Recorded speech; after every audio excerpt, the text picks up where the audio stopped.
Hey, Ghoul Friends, it's me, Adrian, or Aiden. Either way, I am still your host, and you are still listening to Susto. Ghoul Friends, welcome back. Thank you so much for being here, and if this is your first time or you're coming on over here from one of the other feed drops, welcome. Thank you so much for joining us. I'm so happy you're here. Ghoul Friends, as I mentioned in the last episode, I am taking the month of December off, so that means that I have recorded this from another time and another dimension. Just kidding, this means that I recorded this a couple weeks ago, because I wanted to take the month of December off just to kind of recenter, regroup, spend time traveling with my friends and family, and just kind of enjoying the holiday. I hope that you are also enjoying it, however, wherever, whatever you celebrate. I hope that you're having a good time. I hope you're having a relaxing time. And if you're not, I hope that I can help contribute in a positive way. Either way, I didn't want to leave you empty-handed, as I mentioned before. So before I let you know who you will be listening to today, I just want to remind you that if you have your own scary story that you want me to share on a Letters from the Beyond episode, or if it's a picture, video, audio, recording, anything else that you think I should share on the socials, you can send that via DM to the socials. That's at Susto Podcast across every platform. You can send it in an email to sustopodcast@gmail.com. You can send it through my website. That's www.sustopodcast.com. Or you can leave it in the Spotify Q&A or a 5-star Apple Podcasts review. And remember, the easiest way to support the show is by pressing all of those little buttons on your favorite podcast platform.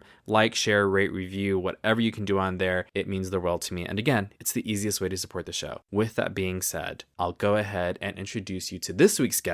It's Haunted. What now?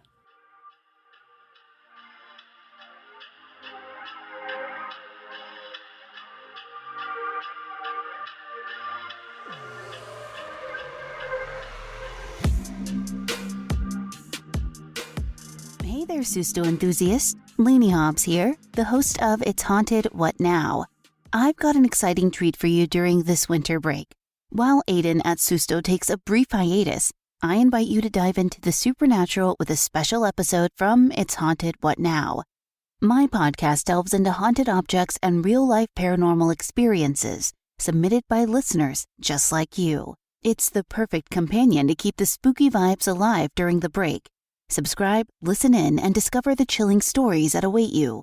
And, of course, if you've got your own ghostly tale, I'd love to hear it. Stay haunted, Susto fans.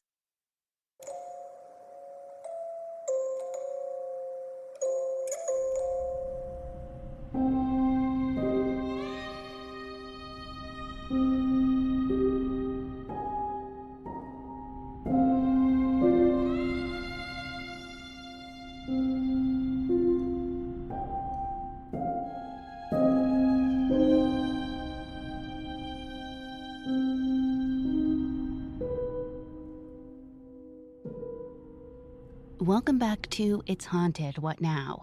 I'm your host, Lainey. Turn off all the lights, get cozy, because it's time for some ghost stories. Okay, ready to get spooked?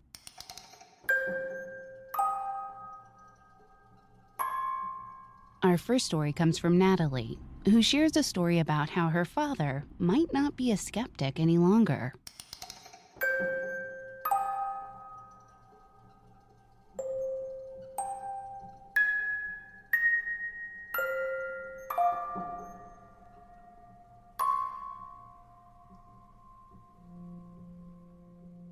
Hi, my dad is the kind of West Scotland man who rolls his eyes at me and my mom going to fortune tellers and psychics. He thinks it's all rubbish and we're wasting money. That was until he lost a very dear friend. Jim was the handyman at my dad's work. He was a father figure for a grown man who'd never really had one. It was truly a lovely friendship that they had. Anyway, sadly, we lost Jim following a short battle with cancer. Right to the end, Jim was full of jokes, laughs, and making sure everyone else was okay. A few months later, me and my mom and dad were watching TV in the living room. The door slowly opened, and we expected the cat to wander in. There was no breeze, no open windows or doors, but the living room door most definitely slowly moved open, like someone had pushed it or given it a nudge. The cat had been lying next to my mom the whole time. She hadn't seen the door. But I looked at my dad, and for the first time in my life, he said, "Wow, that was weird. I can't explain that." He then went on to say that weird things were happening at work. He's a chef in a care home for the physically disabled. He has a little cubbyhole where, in quiet days, he sneaks off and has a nap in his lunch break. One day that week, he was on his way to the cubby when he saw footprints clear as day, as though someone had walked through the flour. The boot prints were Jim's boots. They led right up to the cubbyhole door. My dad said he had a chuckle because Jim always said he'd tattle on him one day. Jim was also quite the joker, so all these experiences made total sense. Sorry this has been super long, but I've always found it to be such a lovely visitation.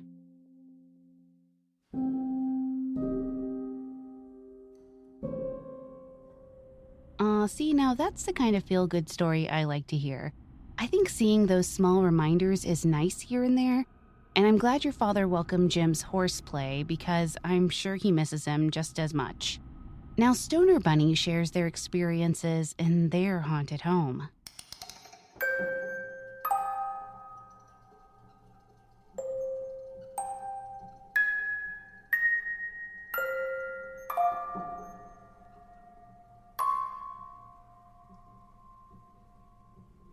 Tis a long one, but have to start at the beginning, so here it goes. I had just gone through a pretty crappy breakup and wanted a fresh start. I stayed with my mom for a while to save up and look for a place when one fell into my lap. My boss had a property for rent and I went to give it a look.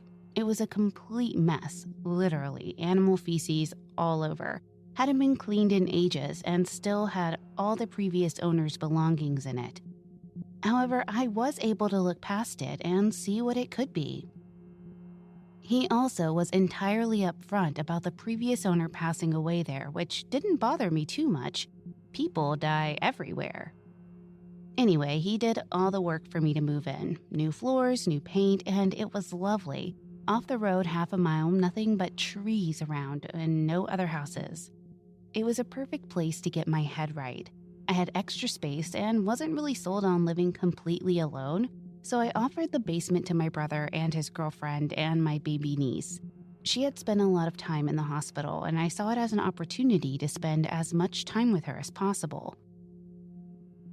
The experiences started before we even moved in, but being a fan of the paranormal, it intrigued me more than it scared me. About a week before we moved in, I was working a night shift and had sent my brother to meet the furniture truck and start assembling it. He had been in the house about 4 hours, then called me and told me to send someone to get him because something had spooked him, which made me laugh at first because I only heard of horses being spooked, not 6-foot men. I pressed for what happened and he said he had heard 2 men talking in the bathroom, which leads to the basement. No possible logical reason for this, as it is in the middle of nowhere. So I sent my friend to go get him, and he managed to calm him down a bit and proceeded to help him. About an hour later, they show up at my job saying they were done for the night and would go back during the day because when they went upstairs to put a bed together, they came back down to the door being wide open. It was winter, so everything was being kept shut to keep it warmer inside. Fast forward a few months, we're moved in and hadn't really had any notable occurrences other than feeling a presence. My niece was back in the hospital but was going to be released the next day. So I decided I would clean the house and their room so it would be nice for them when they returned home. I worked the night shift for years, so I do my best cleaning in the middle of the night. I was alone, had some music going, cleaning, all goes normally until I get to the basement. I had lined all the toys up against the wall and crossed the room to the crib to make that. While I was bent over fixing it up, I felt a rush of air behind me, freezing air even though it was nearly summer at this point. I brushed it off and continued.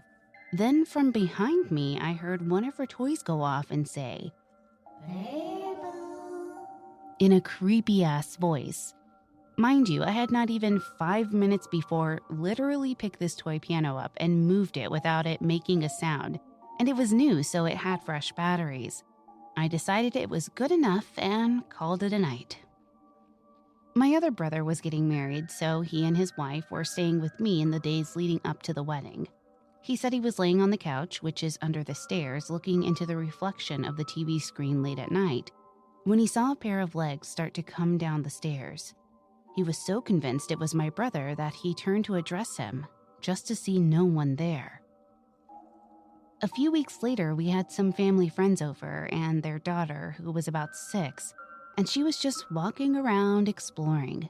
We were in the living room when she came down and asked who the lady was at the top of the steps, and we assured her that there was no lady. Her parents looked freaked and they left shortly after. Seeking a thrill one night, I convinced my brother's girlfriend and my stepsister who was visiting that we should go to the attic and try to record some EVPs. We opened the attic door, the entrance to which is from my bedroom. We started recording before we even went up, which took a minute or two because my brother's girlfriend wasn't too keen on the idea.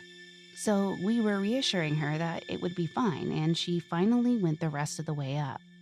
We were up there probably about 10 minutes, asking questions, and then something moved. No clue what it was, but we hauled ass back down the steps like a herd of elephants nearly tripping over each other to get back down quickly. Thrill accomplished. So we go to listen to the recording, and in the beginning, when we were convincing her to come up, you hear me saying, "Just come up." And immediately after that, a man's voice was on it that said exactly the same, "Just come up."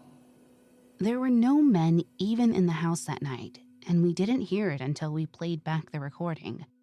We all slept in the living room that night. After catching the voice, I wanted to investigate further and find out all I could about the house and property and previous owners, but couldn't find much, so I contacted a paranormal team thinking they would have better resources. They came to investigate and kind of filled in the missing gaps. I had only known of one death there, the man who died the summer before I moved in. But they found an older woman had 2, and that the house was built in 1907, and it was only one family that had lived there since it was built. They didn't catch a whole lot, evidence-wise, other than some bangs in the attic, which they were right under, and didn't hear until they played the recordings. Also, the top of the stairs where the little girl had mentioned seeing the old lady, they put a trigger camera. It's motion activated, and it only takes a picture when it senses movement. They said it went off like 30 times by itself throughout the time they were there, but nothing to see in the pictures. And an EMF spike at my niece's crib was the only place it spiked in the whole house. Unfortunately, they only used audio and trigger cams, no video, which probably would have yielded more results. The activity died down after the first year. Once we made it home, the activity just dwindled, only increasing when we had big family get-togethers like Christmas and Thanksgiving. But I think that's just because they wanted to be a part of it.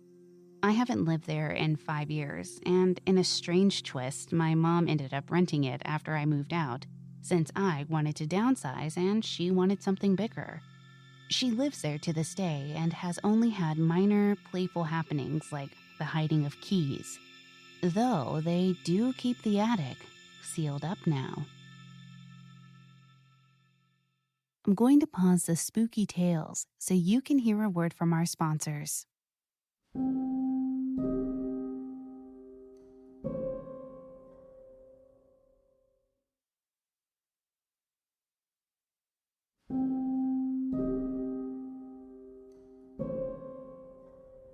Okay, so if I were your brother, I probably would have freaked out too, but it doesn't seem like anything bad was around, so maybe that's why it wasn't so scary for you.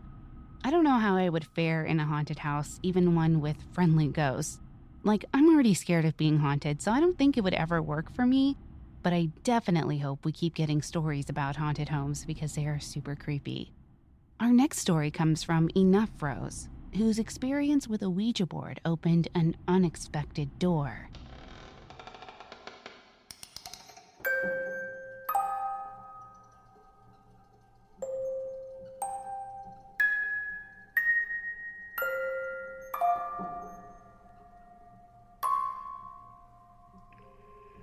So, I've always been somewhat keen on the supernatural. I definitely opened up a door when I was 18 and used the Ouija board. We were all in the backyard of my friend's house. There was about 5 of us, and one of our friends had the glow-in-the-dark board. I was terrified, but intrigued. My mother is extremely religious and had always forbidden me to use one. So we sat there for a few minutes asking stupid questions and not really getting any answers. But it was a couple of minutes later when I could feel it. Something was there. My hands started to shake like crazy, and of course, my friends started to make fun of me. But they didn't know what was going on. I started to hear deep male breathing in my ear.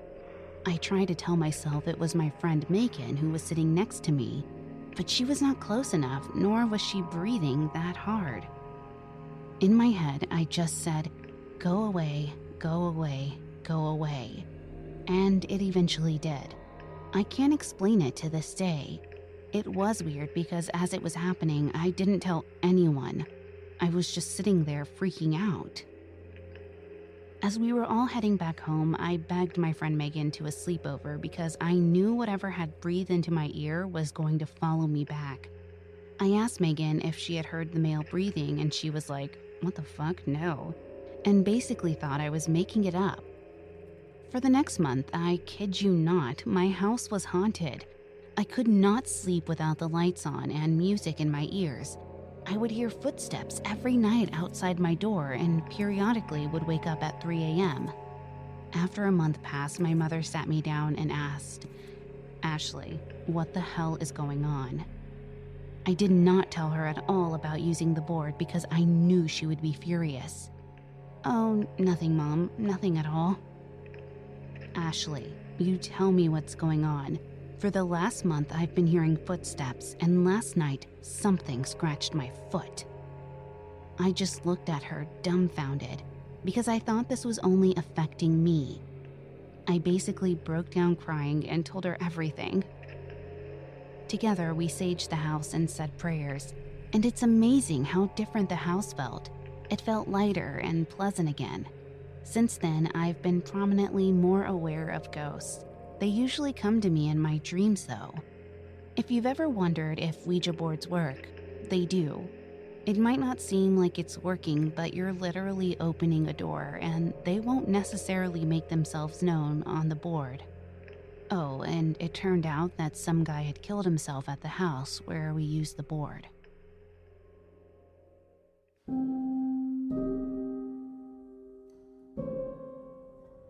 Okay, well, I think that's definitely another reason on my checklist not to ever use a Ouija board.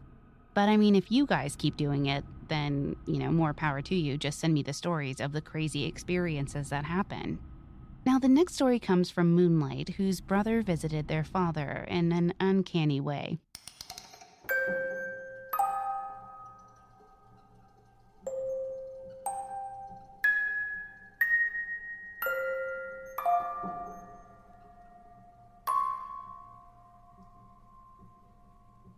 "10 years ago, my brother was killed in a car accident at the age of 25.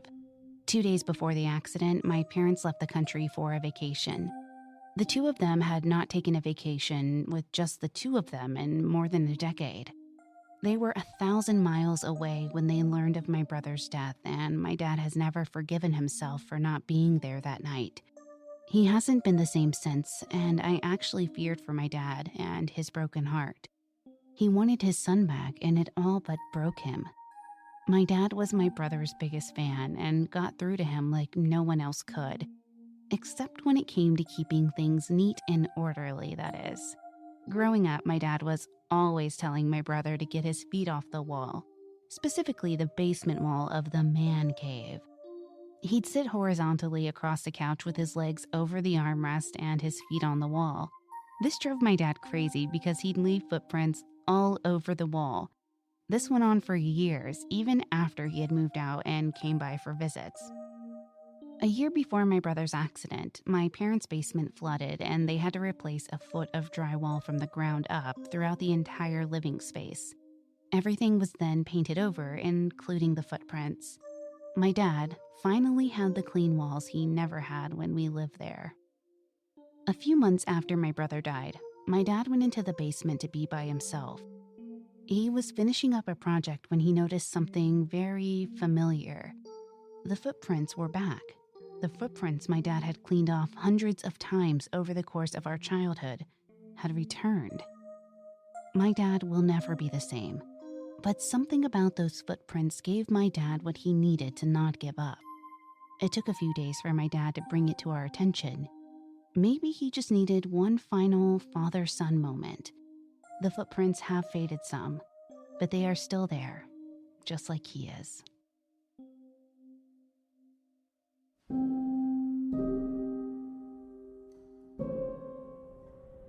Our final story for the episode comes from Mighty Marine, whose time in Korea left him with an interesting experience.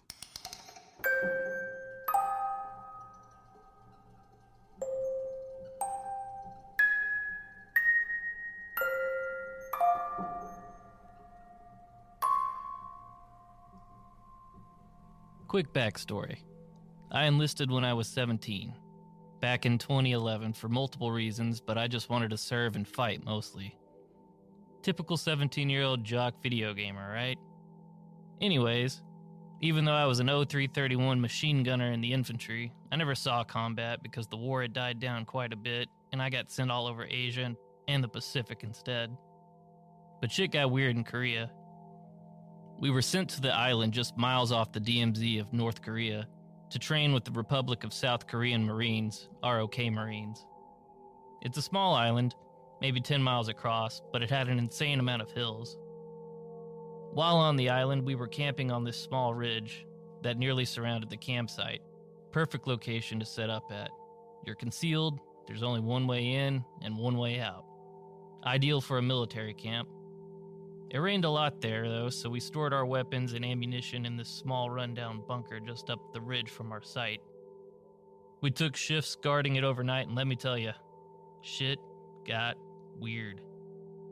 I'm sleeping in my tent when I wake up to use the restroom. On my way back, I see the strobe light from my friend standing watch up on the hill. This is not normal. He was trying to signal someone without waking anyone up from yelling. So I head over to check on him, and he is shaking, eyes wide, complete fear, panic mode. The conversation went something like this. Me. Hey man, you okay? Friend. Dude. Something is up here. Me. What do you mean? Like, North Koreans? Friend. Oh hell no, worse. I'm hearing voices, I saw shadows, I can hear rustling in the bunker, but every time I check it out, there's nothing there. Me. Jesus. You sure you don't have sleep deprivation? Friend.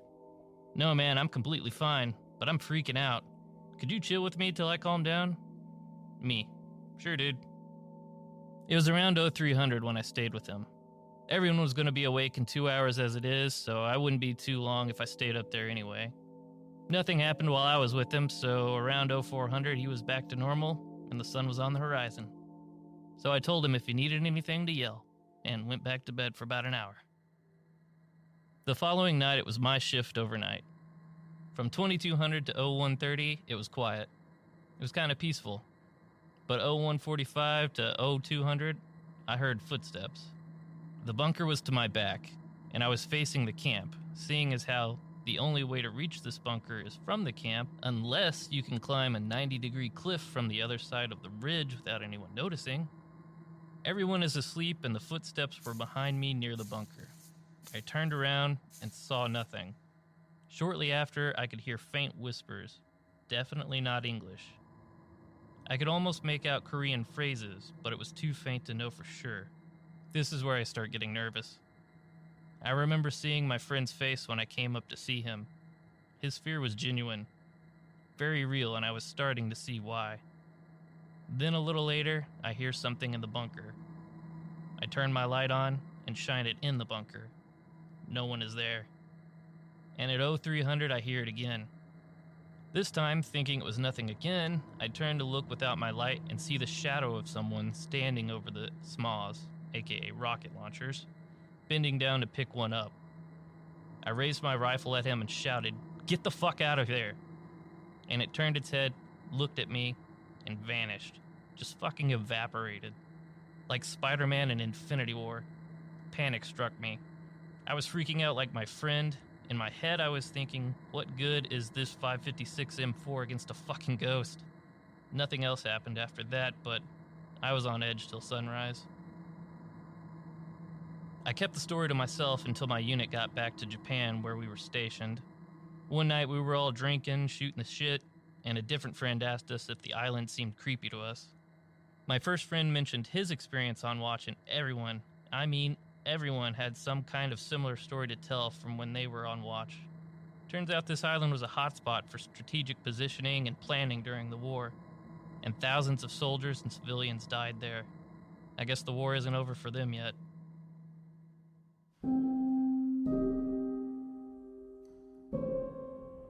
Marine, I think you hit the nail right on the head. The war will never be over for those spirits trapped there.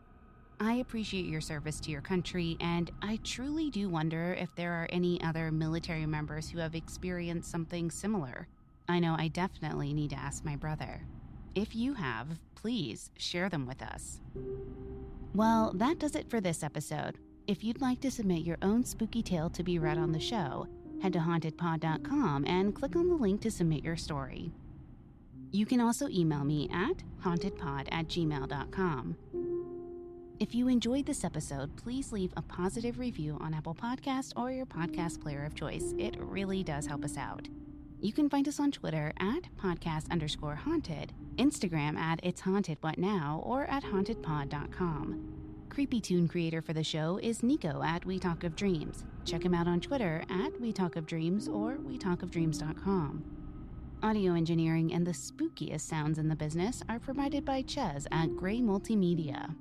And I would also like to thank my husband, Brett, who would like to be credited as Hot Husband for reading the last story by Mighty Marine. Until next time. Did you hear that?